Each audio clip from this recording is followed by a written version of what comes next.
Al comprar una sopa caliente para una gitana que tiritaba de frío cerca de la boca del metro de Sol, Carmen se apresuraba hacia la consulta con el cirujano cuando la propia mujer le sujetó el brazo.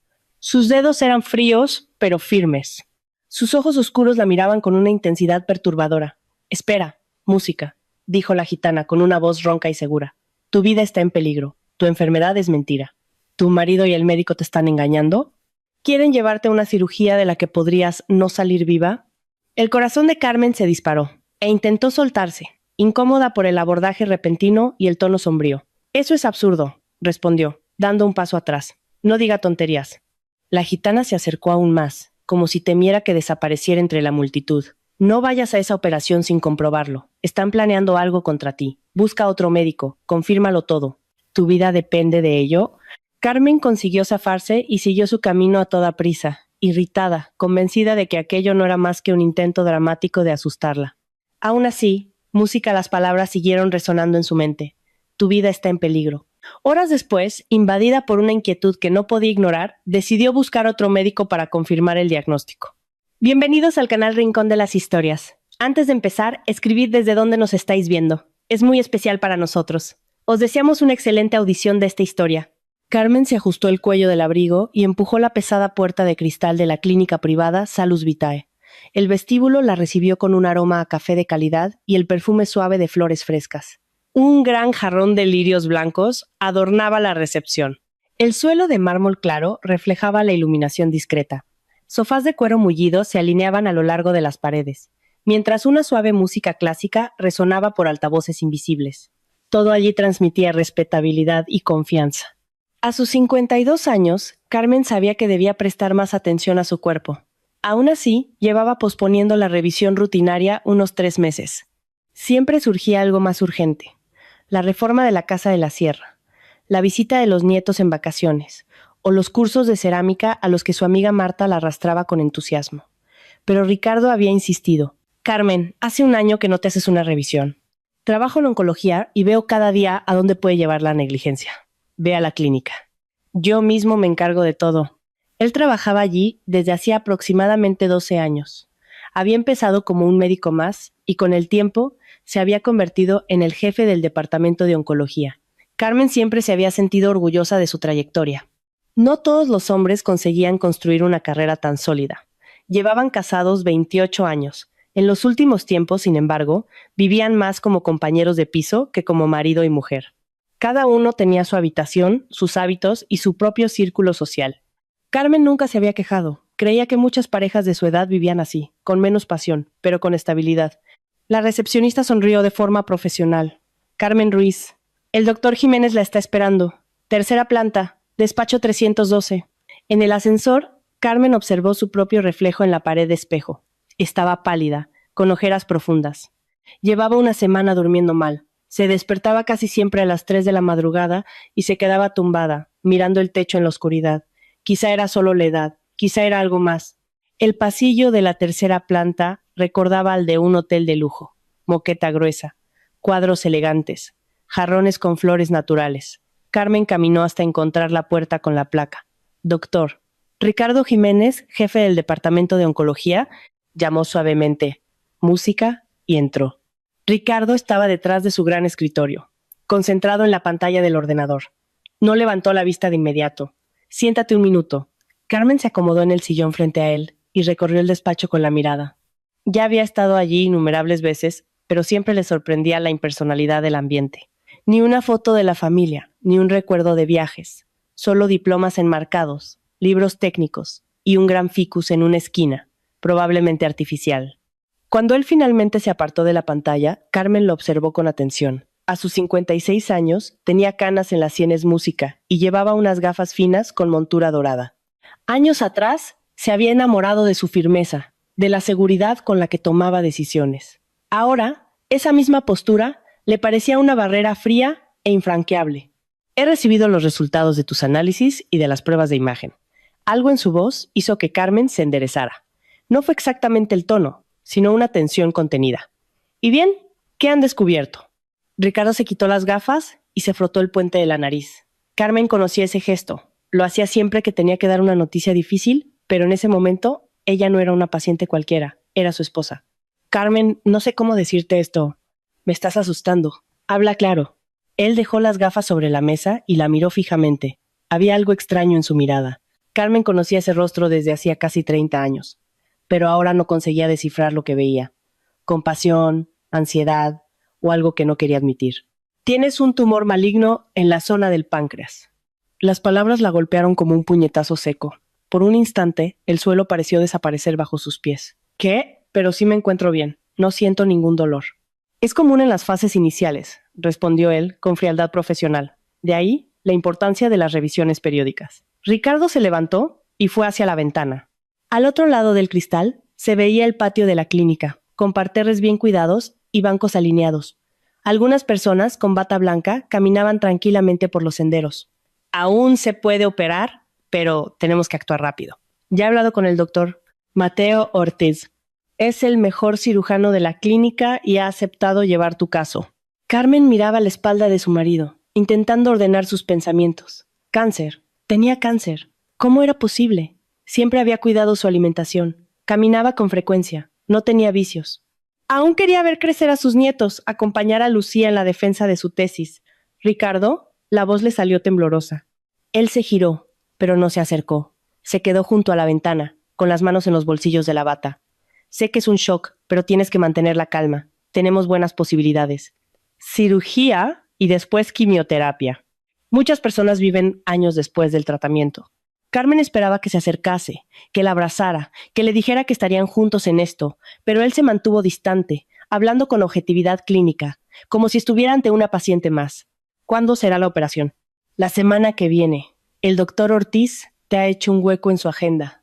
Es raro, suele tenerla llena con más de un mes de antelación.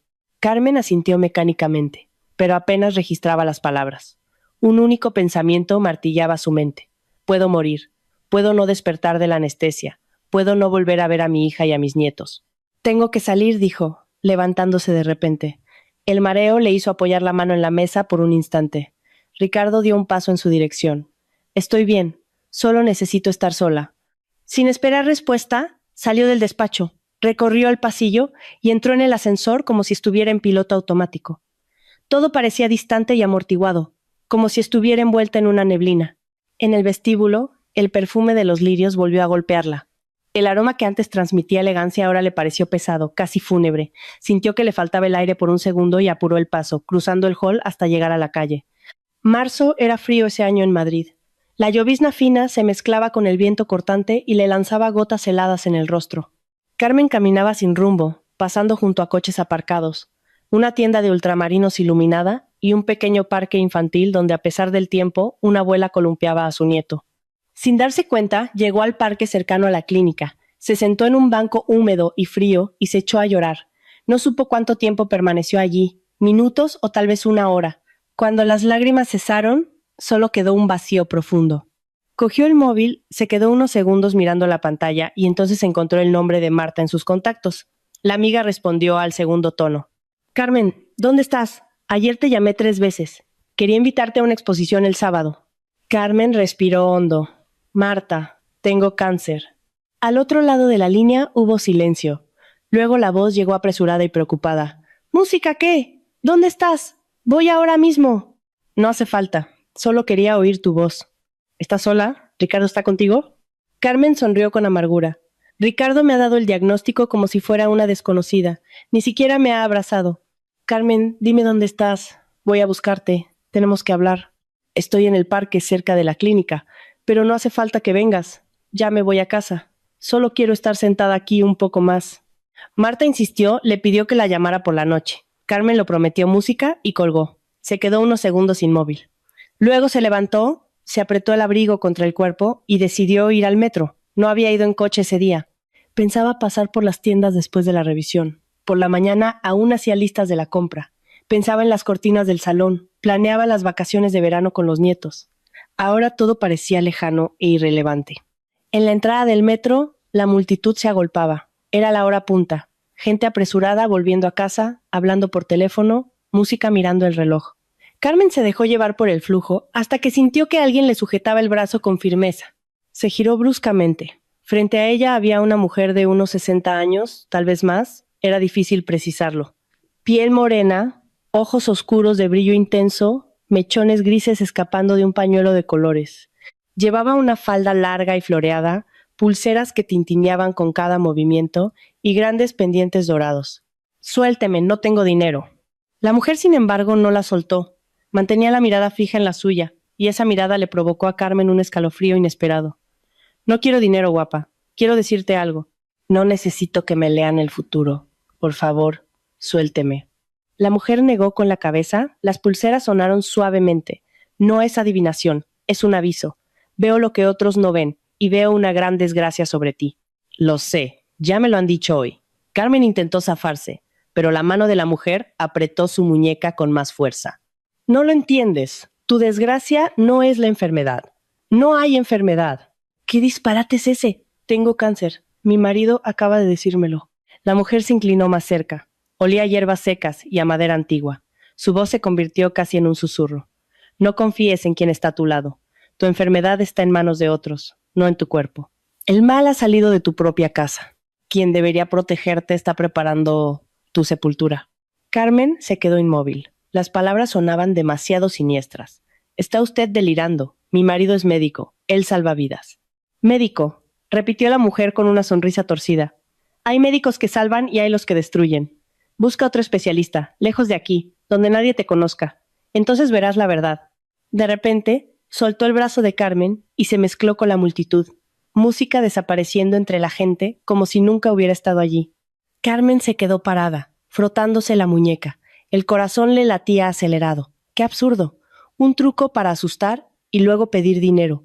Pero la mujer no le había pedido nada. Bajó al andén, entró en el vagón y se sentó junto a la ventana.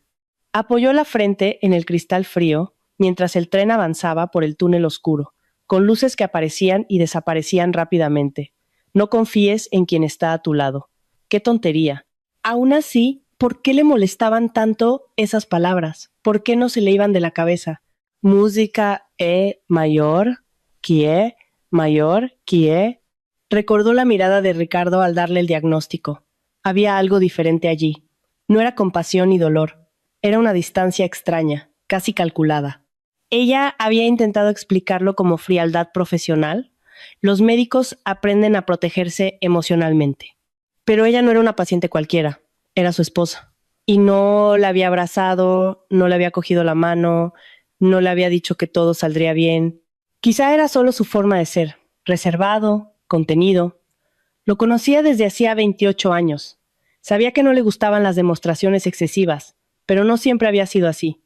Al principio del matrimonio, la abrazaba sin motivo. La llamaba a mediodía para decirle que le echaba de menos. ¿En qué momento se perdió todo aquello? Carmen se bajó en su estación y caminó hacia su piso. Vivían a unos 15 minutos del metro, en un barrio tranquilo de Chamberí, en un edificio antiguo de techos altos. Compraron la vivienda unos 10 años antes, cuando Ricardo recibió el ascenso. 4 dormitorios, 2 balcones y vistas a un patio arbolado donde los árboles se mecían suavemente con el viento. Carmen abrió la puerta del piso y entró en el pasillo oscuro. Como imaginaba, Ricardo todavía estaba en el trabajo. Casi nunca volvía antes de las 9 de la noche. Encendió la luz, se quitó el abrigo lentamente y fue a la cocina. Del armario, cogió la botella de brandy de Jerez que solían reservar para las visitas. Se sirvió una dosis generosa y bebió de un trago. El alcohol le bajó quemando por la garganta música y extendió un calor inmediato por su cuerpo. Afuera caía la noche. El crepúsculo de marzo teñía la ciudad de tonos grisáceos. Las luces del patio se encendieron una a una. En algún lugar abajo, un perro ladró. Poco después, se oyó el sonido pesado de la puerta del portal al cerrarse. Carmen se sentó a la mesa y cerró los ojos por un instante. Tu enfermedad está en manos de otros, no en tu cuerpo. ¡Qué absurdo! Pero ¿y si lo confirmaba, solo para estar segura? ¿Buscar otro médico en otra clínica donde nadie la conociera? ¿Repetir las pruebas? Si la gitana se equivocaba, perfecto. Carmen solo perdería tiempo. Pero ¿y si no se equivocaba? Prefirió no terminar ese pensamiento. Todavía no. Se sirvió otra dosis de brandy y cogió el móvil. Abrió el navegador y escribió: Clínicas Oncológicas Privadas Madrid. Necesitaba un lugar alejado del centro donde nadie conociera al doctor. Ricardo Jiménez, respetado jefe de departamento, y por consiguiente nadie conociera a su esposa. Esa noche no pudo dormir. Se quedó tumbada en su habitación. música mirando el techo, mientras al otro lado de la pared oía los fuertes ronquidos de Ricardo. Él había llegado sobre las 10. Música había mencionado algo sobre la cena que estaba en la nevera y se había retirado a su cuarto, sin siquiera preguntar cómo estaba o si necesitaba algo. 28 años de matrimonio. ¿En qué momento dejaron de ser cercanos? Carmen intentaba identificar un punto exacto, pero no lo encontraba. Todo había sucedido poco a poco, casi sin que se dieran cuenta. Primero, habitaciones separadas. Él decía que volvía tarde y no quería molestarla. Después, vacaciones separadas. Música, él en congresos, ella viajando con amigas. Y así pasaron a vivir bajo el mismo techo, pero en mundos paralelos. Carmen siempre había creído que eso era natural después de tantos años. La pasión disminuía, quedaba la costumbre. Y la costumbre también podía ser una forma de amor. Pero ahora, en el silencio de la habitación oscura, lo dudaba. ¿Cuándo fue la última vez que Ricardo le dijo algo cariñoso o la abrazó allí en casa, lejos de las miradas de los demás? No podía recordarlo. El reloj marcaba las 3 de la mañana. Carmen se levantó, se puso el batín y fue a la cocina. Se sirvió un vaso de agua y se sentó cerca de la ventana. El patio estaba vacío. Solo una farola iluminaba el parque infantil. Música, los columpios se movían ligeramente con el viento. Las palabras de la gitana volvieron a su mente. Quien debería protegerte está preparando tu sepultura. Era una locura. Ricardo era su marido, el padre de su hija. Habían construido esa vida juntos. El piso, la casa de la sierra, los ahorros. Tenían amigos en común, recuerdos en común. No podía desearle ningún mal, era impensable. Pero entonces, ¿por qué tanta frialdad? Porque al darle el diagnóstico habló primero de la cirugía y no de la esperanza. ¿Por qué no la abrazó? Carmen empezó a repasar los últimos meses. ¿Qué había cambiado? Unos 6 meses antes, Ricardo había empezado a llegar cada vez más tarde. Antes volvía sobre las 7, ahora rara vez antes de las 10. Se justificaba con casos complejos, exceso de pacientes, falta de personal. Ella lo aceptaba, ¿por qué no iba a hacerlo? También había notado que siempre estaba con el móvil en la mano. Antes lo dejaba sobre la mesa, se iba a duchar, se lo olvidaba en el sofá. Ahora lo llevaba consigo a todas partes, y cuando llegaban mensajes, giraba la pantalla o la cubría con la mano. Carmen lo atribuía al trabajo. Los médicos discuten casos en grupos. Eso era normal. Música. Y hubo aquella llamada 2 meses atrás. Ella había entrado en el despacho mientras él hablaba por teléfono, y solo escuchó un fragmento. Sí, todo va según el plan. Pronto. Al notar su presencia, él colgó inmediatamente y dijo que era un colega comentando una investigación. Según el plan. ¿Qué plan? Carmen sacudió la cabeza. Estaba creando fantasías, intentando encajar coincidencias en las palabras de una desconocida. Era irracional. Aún así, comprobarlo era algo sencillo. Bastaba con consultar a otro médico. Si el diagnóstico se confirmaba, se tranquilizaría respecto a las sospechas y se centraría en el tratamiento. Si no se confirmaba, no. Claro que se confirmaría. ¿De dónde iba a salir un error así? Ricardo era un oncólogo experimentado, no confundiría unas pruebas. A menos que lo hubiera hecho a propósito. Carmen se llevó las manos a la cabeza. Basta. Tenía que esperar a que amaneciera y actuar con claridad. La noche anterior, había encontrado en internet una pequeña clínica privada en la periferia de la ciudad, en el barrio de Usera, sin ninguna relación con Salus Vitae y sin conocidos en común. Decidió que iría allí a la mañana siguiente. Volvió a la cama pero no pudo dormir. Daba vueltas, se sumía en un sueño ligero y se despertaba enseguida. A las 6 de la mañana desistió, se levantó y se duchó. Ricardo salió para el trabajo a las 7:30, como de costumbre. Pasó por la cocina, donde Carmen tomaba un té, y dijo: «Te llamaré por la tarde. Tenemos que hablar de los detalles del ingreso». Ella solo asintió. Él se fue sin despedirse con un beso, algo que ya no hacía desde hacía mucho tiempo. A las 9, Carmen llamó a un taxi. La clínica estaba lejos, casi 1 hora y media de trayecto. En el asiento trasero, observaba por la ventana las calles grises, la gente apresurada siguiendo sus rutinas. Todos parecían vivir preocupaciones comunes, trabajo, hijos, compromisos, y ella iba a confirmar si su propio marido podría estar planeando su muerte. La Clínica de la Salud ocupaba la planta baja de un sencillo edificio de viviendas en un barrio obrero de la periferia. Nada de mármol ni café sofisticado. Solo un pequeño vestíbulo con sillas de plástico, olor a desinfectante y una recepción detrás de una ventanilla de cristal. Buenas tardes. Querría consultar a un oncólogo. Documento, por favor. Carmen dudó al oír la palabra. Documento significaba apellido, Jiménez. ¿Y si alguien conocía a Ricardo y lo comentaba? Mire, ¿puedo usar mi apellido de soltera? Tengo una situación familiar delicada. Prefiero que mi marido no se entere. La recepcionista arqueó levemente las cejas, pero no hizo preguntas. Carmen presentó su DNI e informó de su nombre de soltera. Carmen Soler. ¿Qué la trae por aquí? Me han dicho que podría tener un tumor en el páncreas. Quiero confirmarlo con otro especialista. El doctor Morales puede atenderla en 40 minutos. Podemos empezar con los análisis ahora. Los resultados salen en unas 2 horas. También hacemos ecografía y resonancia hoy mismo, si lo desea. Carmen lo deseaba. Quería respuestas inmediatas. Las horas siguientes se mezclaron en una secuencia de procedimientos. Extracción de sangre, ecografía abdominal, resonancia magnética. Tumbada dentro de la ruidosa máquina, Carmen fijaba la vista en el techo y pensaba que en poco tiempo todo estaría aclarado.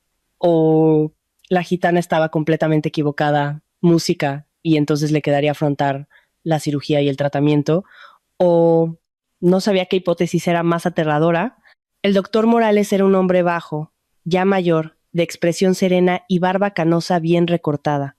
Invitó a Carmen a sentarse, le ofreció agua y abrió las pruebas en la pantalla del ordenador. Carmen, música, he analizado sus resultados. Ella apretó los brazos del sillón. La expresión de él mezclaba sorpresa y preocupación. Mencionó que le habían diagnosticado un tumor de páncreas. ¿Podría enseñarme los informes anteriores? Carmen sacó de su bolso la carpeta que le había entregado Ricardo. Allí estaban las imágenes de la resonancia, los análisis de laboratorio y el informe con el sello de Salus Vitae y la firma de su marido. Morales analizó cuidadosamente los documentos, comparándolos con las imágenes recientes que se mostraban en el monitor. Su ceño se fruncía cada vez más. ¿Dónde se realizaron estas pruebas? ¿En la clínica Salus Vitae? ¿En el centro? ¿Y quién le dio el diagnóstico? Carmen dudó. Música, mi marido. Es el jefe del departamento de oncología allí. El médico dejó las imágenes sobre la mesa, se quitó las gafas y se frotó los ojos antes de hablar. No sé cómo decirle esto, pero estas imágenes no se corresponden con usted. ¿Cómo dice?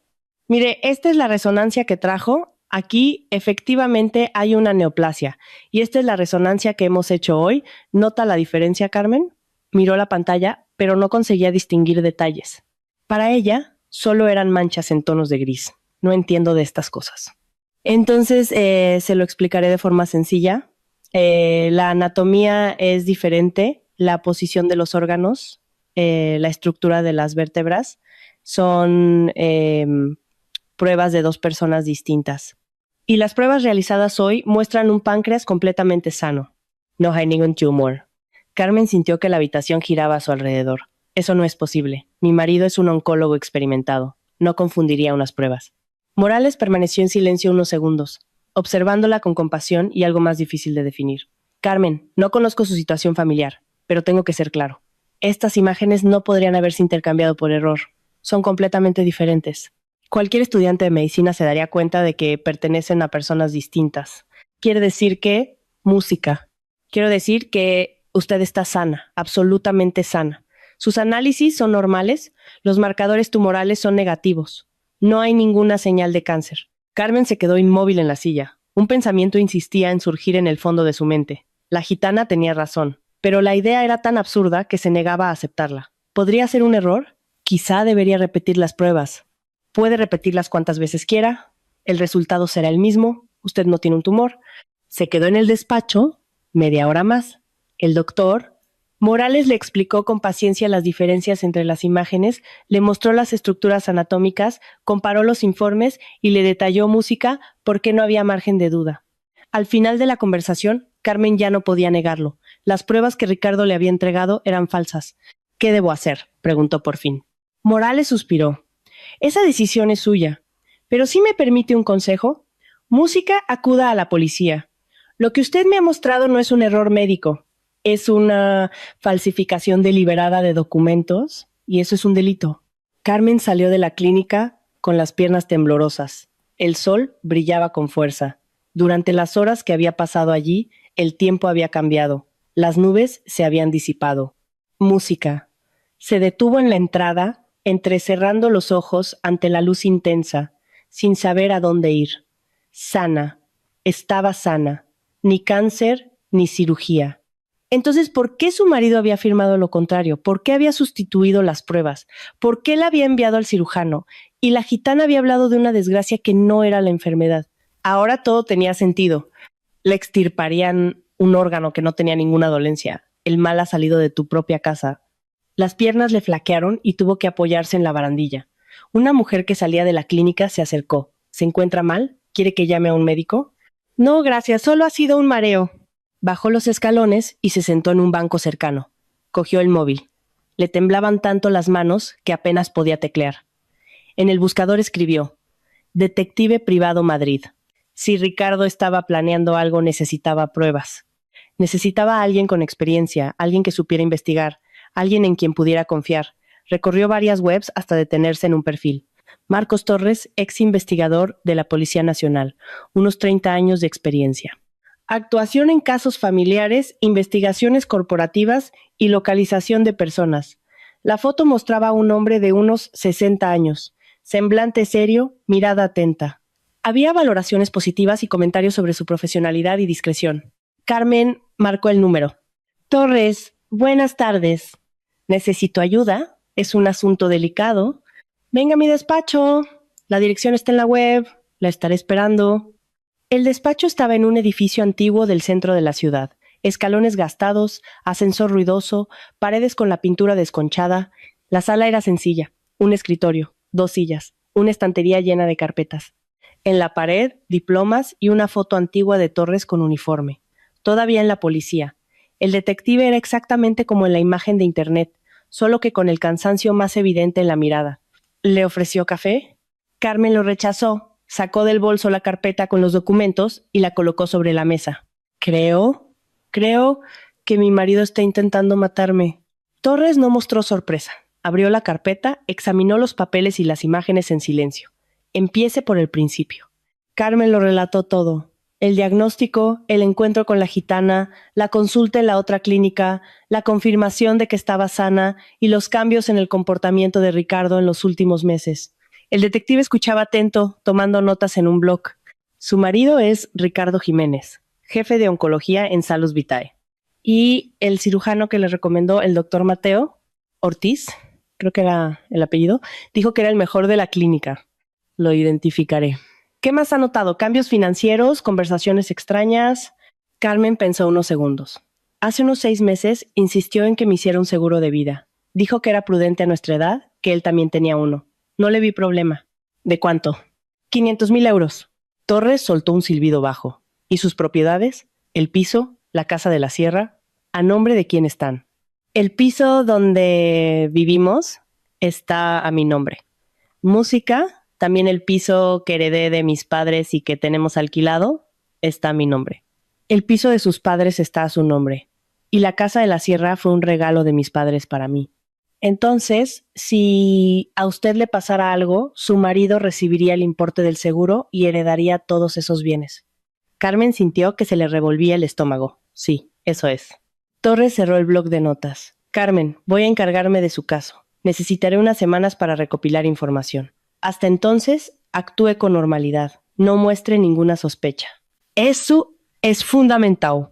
Y si insiste con el ingreso para la cirugía, gane tiempo. Diga que quiere otra opinión, que tiene miedo, que necesita prepararse. Cualquier cosa, pero no acepte ingresar. Carmen asintió, todavía con las manos temblorosas. ¿Cree que de verdad pretende matarme?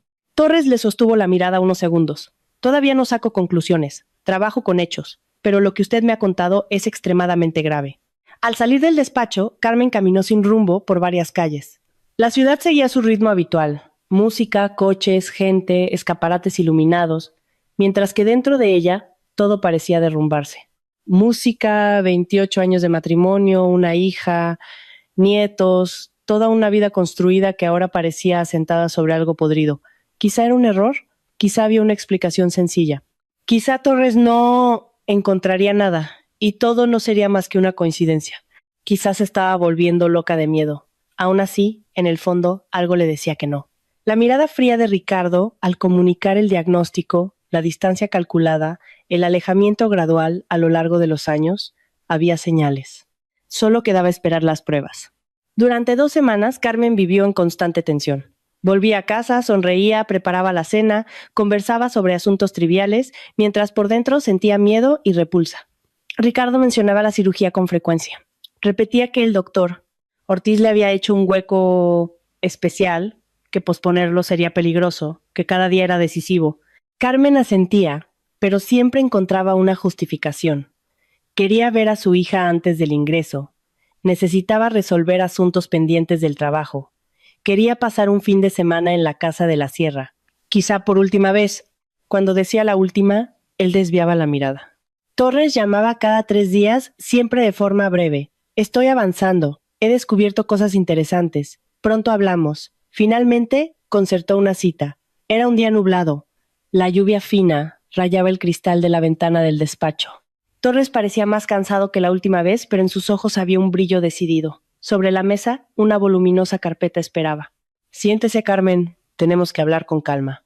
Ella se sentó, entrelazando las manos sobre las rodillas. El corazón le latía tan fuerte que parecía audible. Voy a ir directo al grano. Sus sospechas se han confirmado, y la situación es aún más grave de lo que imaginaba. Abrió la carpeta y sacó unas fotografías. En la primera, Ricardo salía de un restaurante junto a una mujer joven, rubia, elegante.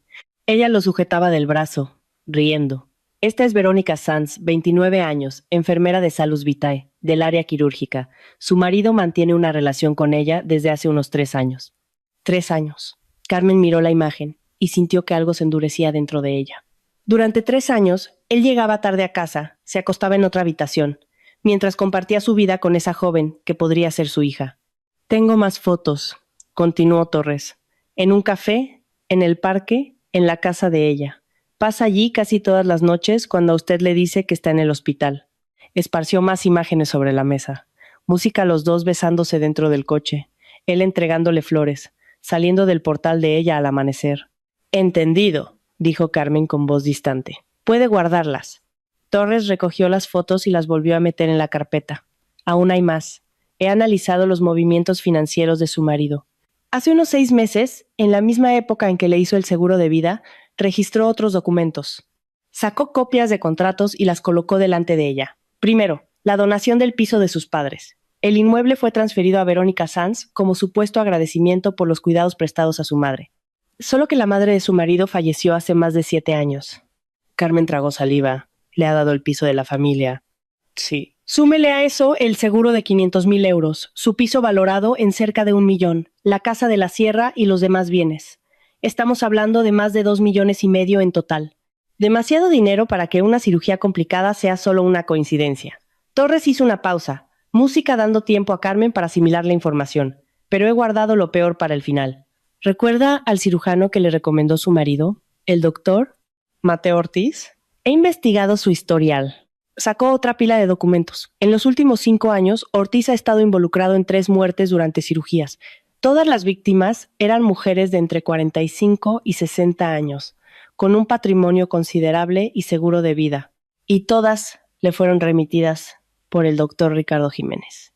Carmen sintió que se le revolvía el estómago. Está diciendo que... Estoy diciendo que hay un patrón. 3 muertes en 5 años no son mera mala suerte. No parecen simples errores médicos. Indican una trama. Su marido no sería el primer caso. Jiménez y Ortiz parecen actuar en conjunto. Habló con una firmeza contenida. Por lo que he averiguado, se acercan a hombres insatisfechos con su matrimonio, pero que no quieren enfrentarse a un divorcio y dividir bienes. En un divorcio, se perdería la mitad del patrimonio. En cambio, con la muerte de la esposa durante una cirugía, el viudo lo hereda todo, además del seguro. Después, parte del dinero vuelve a Jiménez y Ortiz, disfrazado de honorarios médicos o donaciones. ¿Pero cómo encuentran a esos hombres?, preguntó Carmen, casi sin voz. Jiménez se mueve en ambientes de alto nivel, eventos médicos, encuentros empresariales, círculos influyentes, alguien comenta problemas conyugales. Alguien insinúa que le gustaría empezar una nueva vida sin escándalos. Él observa y en el momento adecuado presenta una solución. La esposa enferma, la cirugía sale mal. El marido se convierte en un viudo devastado y económicamente favorecido. Carmen sintió un frío recorrerle la espalda. Eso es monstruoso. Es un negocio ilegal, cruel y extremadamente lucrativo. Torres abrió otra carpeta. He investigado a los 3 viudos anteriores. En menos de un año tras la muerte de sus esposas, todos hicieron adquisiciones relevantes. inmuebles, coches, viajes. Y todos transfirieron cantidades significativas a cuentas vinculadas a Jiménez, oficialmente como pagos médicos o contribuciones benéficas, pero los números son claros, entre 100,000 y 200,000 euros cada uno. Carmen recordó cuántas veces Ricardo había llegado a casa abatido, diciendo que había perdido a una paciente a pesar de todos los esfuerzos. Ella lo consolaba, creyendo en su dedicación. Ahora comprendía que quizá estaba calculando beneficios mientras hablaba de fracasos.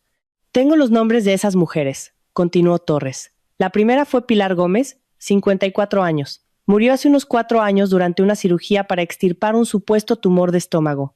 El marido, dueño de una red de talleres, compró un apartamento en la costa 6 meses después y se casó con una mujer mucho más joven. Transfirió 150,000 euros a una cuenta vinculada a Jiménez. Dios mío, murmuró Carmen. La segunda fue Beatriz Moreno, 47 años, diagnóstico de tumor de páncreas, complicaciones quirúrgicas. El marido heredó la parte de ella en un negocio familiar que ella misma había creado y lo vendió por 2 millones. 100,000 euros se pagaron como consultas especializadas. Y la tercera fue Raquel Fernández, 51 años. Caso de cáncer de pulmón con metástasis. Cirugía considerada de alto riesgo. El marido era director de una constructora. Conseguí localizar a su hermana, que me contó algo relevante. Torres cogió una grabadora y pulsó música al play. Una voz femenina cargada de dolor resonó, música en la sala.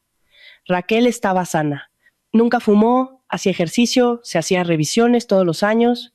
De repente dijeron que era un cáncer avanzado y que tenía que operarse con urgencia. Le supliqué que buscara otra opinión, pero ella confiaba en el doctor Jiménez. El marido lo aceleraba todo, decía que cada día era decisivo. Después afirmaron que el corazón no resistió la anestesia. Y él ni siquiera lloró en el funeral. Se pasó todo el tiempo mirando el reloj. La grabación terminó. Torres apagó el aparato y lo guardó en silencio. Su hermana intentó denunciar, pero no consiguió nada, continuó Torres. No había pruebas, la documentación era aparentemente regular, las firmas correctas, los informes bien elaborados. El marido hacía el papel de viudo devastado. Los médicos alegaban que en oncología el desenlace es imprevisible. Las complicaciones ocurren. Y 3 meses después, el viudo ya vivía con la amante en el piso de la esposa fallecida.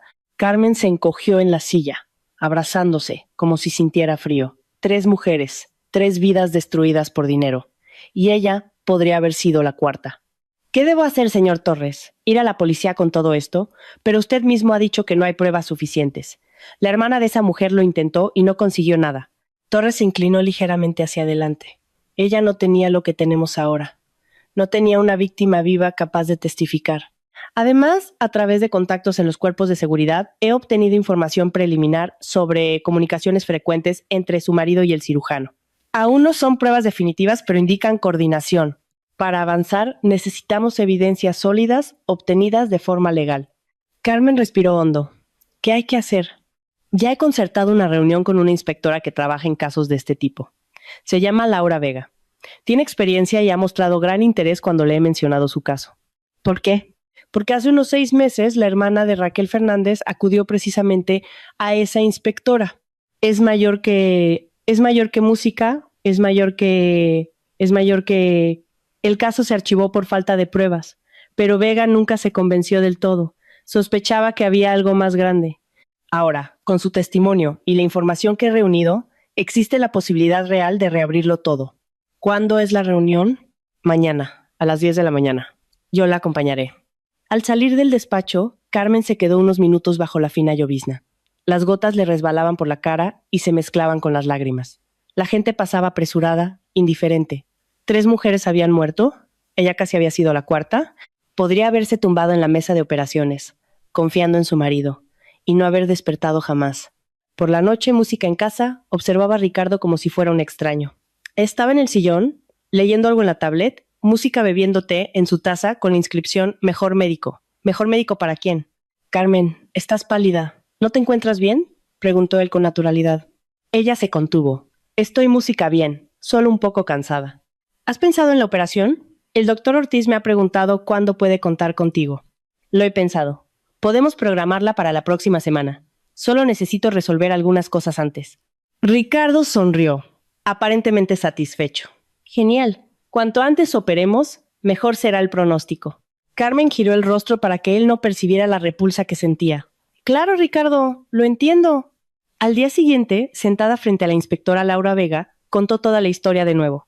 Vega escuchaba atenta, anotando detalles, interrumpiendo solo para aclarar puntos específicos. Era una mujer de unos 45 años, de postura firme, mirada atenta y profesional. Carmen, el material reunido por el señor Torres es valioso, pero aún insuficiente para una acusación formal. Necesitamos que su marido y el doctor Ortiz se incriminen por sí mismos, idealmente en una conversación grabada con autorización judicial. ¿Cómo conseguimos eso? Vega intercambió una mirada con Torres antes de responder. Tenemos un plan, pero requerirá mucho valor por su parte. ¿Estoy dispuesta? Entonces, escuche con atención. El plan era arriesgado, pero estratégicamente coherente. Carmen tendría que seguir representando a la esposa confiada y vulnerable, alguien que cree en el diagnóstico y solo desea organizar su vida antes de la cirugía. Si todo salía como estaba previsto, la presión llevaría a los implicados a acelerar sus pasos y a exponerse. Carmen salió de la comisaría con una determinación diferente a la que había sentido días antes. El miedo daba paso a una frialdad calculada. Durante 28 años había creído en el hombre a su lado. Ahora tenía que enfrentarse a él. El plan exigía un autocontrol absoluto. Debía actuar como una mujer resignada ante la enfermedad, pero sin revelar ninguna sospecha. La inspectora explicó los detalles. El piso sería monitorizado con autorización judicial. Se instalarían discretamente micrófonos y cámaras en el salón. El teléfono de Ricardo pasaría a ser intervenido oficialmente. Lo esencial, dijo Vega, es llevarlo a actuar. Tiene que creer que el tiempo se agota y que el dinero depende de la rapidez. Carmen asintió. Sabía exactamente cómo provocarlo. Por la noche, Carmen volvió a casa más temprano de lo habitual. Ricardo aún estaba en el hospital. Recorrió el piso que siempre había amado, los techos altos, las molduras de escayola, el suelo de madera antigua que ambos habían restaurado años atrás. En las paredes, fotografías de la vida que construyeron. La boda, el nacimiento de Lucía, vacaciones en la playa muchos años atrás, rostros felices, sonrisas que parecían sinceras. ¿En qué momento se había convertido todo aquello en una farsa?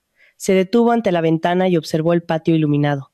Unos niños jugaban en el parque infantil. Una joven madre empujaba un carrito de bebé. Vida común, tranquila, y ella allí, preparándose para pillar a su propio marido articulando su muerte. La llave giró en la cerradura. Ricardo Música entró, colgó el abrigo y la vio en el salón. ¿Has llegado pronto hoy? Sí, he pedido salir antes. Necesitaba hablar contigo. Él frunció levemente el ceño, fue a la cocina y se sirvió un vaso de agua. Carmen lo siguió, observando cada gesto, la forma en que sujetaba el vaso, cómo apoyaba la mano en la encimera, cómo se frotaba el cuello cuando estaba tenso. ¿De qué quieres hablar? Carmen se sentó a la mesa y entrelazó las manos, controlando el tono de voz. He pensado mucho en la cirugía, en los riesgos. Ricardo se sentó frente a ella. Por un instante, algo cruzó su mirada.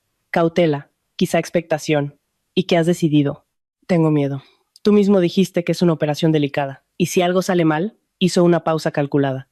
Necesitaba que él creyera que aún confiaba plenamente en él. Quiero hacer algo significativo mientras aún pueda. ¿Qué quieres decir? Quiero donar mis bienes, el piso, la casa de la sierra y mis ahorros, a una institución benéfica. Conozco la Casa de la Esperanza, que acoge a niños gravemente enfermos. Me gustaría transferírselo todo antes de la operación. El cambio en el rostro de Ricardo fue sutil, pero perceptible. Los labios se le apretaron, la mandíbula se le tensó. Carmen, eso es generoso, pero no tienes que actuar por impulso. La cirugía va a salir bien. Te recuperarás y podrás decidirlo con calma. ¿Y si no sale bien? Ella le sostuvo la mirada hasta que él fue el primero en desviarla. No hables así. El doctor Ortiz tiene experiencia. Conozco los riesgos, Ricardo. Soy adulta. Quiero organizarlo todo antes de ingresar. Mañana mismo iré al notario para ver cómo formalizar la donación. ¿Mañana? Se levantó él. ¿Tan rápido? ¿Para qué esperar? La operación es la semana que viene. Quiero estar tranquila. Él empezó a caminar por la cocina, visiblemente inquieto. Estás asustada. Decisiones así no deben tomarse bajo presión emocional. No hay impulso. El piso y los ahorros están a mi nombre. Tengo derecho a decidir. Se acercó y le posó una mano en el hombro. Él se puso rígido. Vas a apoyarme, ¿verdad? Ricardo se giró hacia ella. Tenía el rostro pálido y había algo cercano al pánico en sus ojos. Claro que te apoyo. Siempre he estado a tu lado. La abrazó. Un gesto raro en los últimos meses. Carmen permaneció inmóvil en sus brazos, sintiendo el perfume familiar, mientras pensaba que aquel hombre había planeado su muerte. ¿Cuánto tardaría en reaccionar? La respuesta llegó menos de 20 minutos después. Ricardo dijo que tenía que resolver algo del hospital y se encerró en el despacho. Carmen se quedó en la cocina, fingiendo fregar los platos, pero contando cada segundo. Afuera, en un vehículo discreto aparcado en la calle, el equipo autorizado por la justicia monitorizaba la línea telefónica. Más tarde, en comisaría, Carmen escuchó la grabación. La voz de Ricardo era apresurada, tensa. Mateo, tenemos un problema urgente. ¿Qué pasa? Carmen quiere donar el piso y los ahorros a la caridad. Dice que mañana va al notario. Hubo un breve silencio. Luego, la voz de Ortiz, contenida e irritada. Mierda, ¿por qué se le ha ocurrido eso ahora? Dice que quiere hacer una buena obra antes de la cirugía, por si algo sale mal. Estamos hablando de casi 2 millones de euros destinados a un hogar infantil. Entonces, tenemos que acelerar, respondió Ortiz sin dudar. ¿Cuándo tengo un hueco en la agenda? Mañana y pasado están completamente llenos. Quizá el jueves. El jueves ya es tarde. Para entonces puede haber formalizado la donación. Tiene que ser antes, mañana. ¿Cómo que mañana no puedo cancelar cirugías programadas? Eso levantaría sospechas. Entonces, métela por la noche. Música di que ha surgido una plaza urgente, que ha habido un cambio en sus análisis. Invéntate un empeoramiento. Afirma que es arriesgado esperar. Nueva pausa. La voz de Ricardo sonó más baja. Mateo, ¿y si se niega? No lo hará. Eres su marido, eres médico, confía en ti, presiónala, dile que es cuestión de vida o muerte. ¿Y si aún así? Ricardo, escúchame bien, interrumpió Ortiz con frialdad. Ya lo hemos hecho 3 veces y todo salió perfecto. No es momento de dudar. Si te echas atrás ahora, los dos estaremos perdidos. No solo por Carmen, sino por las otras 3. Pilar, Beatriz, Raquel. Si un caso sale a la luz, los otros también saldrán. Así que contrólate y haz lo que tienes que hacer. Hubo silencio. Luego la voz de Ricardo, apagada. Está bien, hablaré con ella hoy. Intentaré convencerla para que ingrese mañana. Perfecto, dejo todo preparado. Por la noche estaré en la mesa de operaciones. ¿Y por la mañana? Por la mañana serás un viudo rico. No hables así. ¿Te ha entrado la conciencia? Demasiado tarde, Ricardo, muy tarde. Haz tu parte. La llamada terminó. En la comisaría, Vega apagó la grabación y miró a Carmen. Es suficiente. Tenemos la planificación explícita, la mención a las víctimas anteriores. Vamos a actuar esta misma noche. Carmen permaneció en silencio. Las palabras aún resonaban. Por la mañana serás un viudo, dichas con la misma naturalidad de quien comenta el pronóstico del tiempo. ¿Cuándo? Dentro de 1 hora. El equipo ya está posicionado. A Ortiz lo detendrán en la clínica y a su música marido en casa. Es mejor que usted se quede aquí hasta que todo termine. Carmen negó con la cabeza. No, quiero estar allí. Quiero mirarlo a los ojos cuando le pongan las esposas. Vega la observó unos segundos, luego asintió. Quédese al lado, no interfiera y no diga nada, ¿entendido? La operación comenzó a las 9 de la noche. Carmen se quedó en el portal del edificio, envuelta en su abrigo, mientras coches de policía sin distintivos paraban y los agentes bajaban rápidamente. Vega coordinaba por radio. Subieron al 5º piso y llamaron al timbre. Ricardo abrió la puerta en batín, con una taza de té en la mano. ¿Qué significa esto? Ricardo Jiménez queda detenido por presunta tentativa de homicidio y asociación ilícita. La taza se le cayó al suelo, haciéndose añicos. El té se esparció por la madera. Palideció y al levantar la vista vio a Carmen detrás de los policías. Sus miradas se encontraron por unos segundos. Primero vino la incredulidad, luego la comprensión y por último un vacío aterrador. Carmen, es un error. Puedo explicarlo. Ella no respondió. Solo observó mientras los agentes le esposaban las manos y lo conducían al ascensor. Él aún intentó hablar, pero las palabras no le salían. Al mismo tiempo, en la clínica Salus Vitae, Ortiz también era detenido. A diferencia de Ricardo, intentó resistirse y empujó a uno de los policías antes de ser reducido. Durante el registro de su despacho, se encontraron documentos, listas de pacientes, registros financieros y anotaciones que detallaban la trama de derivaciones. En el piso de Verónica Sanz, los investigadores incautaron intercambios de mensajes con Ricardo, cientos de conversaciones sobre planes futuros, inmuebles en el extranjero, coches, viajes. Ella alegó desconocer cualquier delito. pero el contenido indicaba que sabía más de lo que admitía. El juicio se celebró unos 4 meses después. Carmen se sentó en la sala y observó al hombre con el que había vivido casi 30 años. Ricardo parecía más delgado y envejecido. El elegante traje había sido reemplazado por el uniforme gris del sistema penitenciario. Es mayor que música, es mayor que sus manos, antes firmes y precisas en el quirófano, ahora estaban entrelazadas frente a su cuerpo. A su lado, en el banquillo de los acusados, Mateo Ortiz mantenía una postura más combativa, intentando rebatir las acusaciones. Sin embargo, las pruebas eran abrumadoras. Grabaciones de las conversaciones, registros financieros, música, documentos falsificados y testimonios de testigos. Al juicio acudieron familiares de las 3 víctimas. La hermana de Raquel Fernández, que llevaba años buscando justicia. La sobrina de Pilar Gómez, que relató que el marido de Pilar, consumido por la culpa, sin saber que también había sido engañado, se había quitado la vida poco después. El hermano de Beatriz Moreno, que solo entonces descubría la verdad sobre la muerte de su hermana. El fiscal leyó las acusaciones con voz firme. Organización criminal, tentativa de homicidio, falsedad documental y estafa a gran escala. Cada palabra resonaba pesadamente en la sala. Ricardo permaneció callado. No intentó justificarse, ni pidió perdón. Solo una vez, cuando sus ojos se encontraron con los de Carmen, movió los labios en silencio. Carmen desvió la mirada. La sentencia se anunció en un frío día de octubre. Ricardo Jiménez fue condenado a prisión en régimen cerrado. Mateo Ortiz recibió la misma pena, además de la inhabilitación definitiva para ejercer la medicina. Verónica Sanz fue responsabilizada por complicidad y recibió una condena acorde a su participación en el delito. Cuando el juez concluyó la lectura, el silencio se apoderó de la sala. Acto seguido, la hermana de Raquel se levantó y dijo en voz baja: «Gracias». Nadie supo exactamente a quién se dirigía. Al salir del juzgado, Carmen sintió las piernas temblorosas. El sol de octubre brillaba y el viento ligero le movía el pelo. La pesadilla que había durado meses finalmente había llegado a su fin. En la escalinata, Marta la esperaba. Se abrazaron en silencio, sin necesidad de palabras. «Vámonos», dijo Marta. «Ya ha sido suficiente». En el coche, Carmen observaba la ciudad pasar por la ventana. No recibiría el seguro, pero eso ya no importaba. El piso de sus suegros había permanecido en la familia. Tenía 52 años y un futuro incierto, pero estaba viva, sana y libre.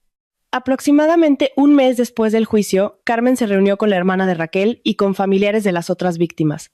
Se encontraron en un pequeño café, compartieron recuerdos, lloraron y decidieron transformar el dolor en algo útil. Así nació una fundación de apoyo a víctimas de fraudes médicos. Carmen asumió el liderazgo del proyecto. La organización pasó a ofrecer orientación jurídica, peritajes independientes y apoyo psicológico. En el primer año, unas 20 familias recibieron ayuda. Lucía empezó a visitar a su madre todos los fines de semana. La relación entre ellas se fortaleció como nunca antes.